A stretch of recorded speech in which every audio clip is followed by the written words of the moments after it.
Raha misy ngamba ny taona tena farak'izay nanahirana sy taona tena kidokitandry ireto eto ambonin'ny tany dia ty 2022 ty, ka noho izany tsy misy relation forcéna intsony amin'ity 2022 ty.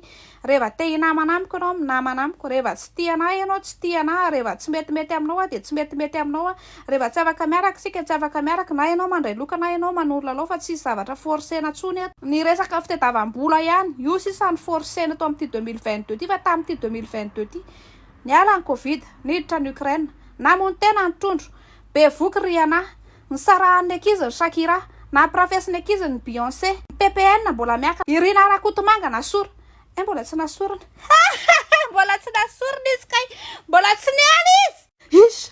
Izaki Indri, ny marina lajao, iza, lajao, no lajana fa nasorana. Fa ndritsy nety ndray, fa Izaki Indri no tsy ho afaka asorana.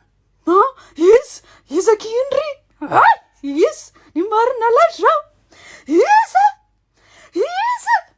lajao.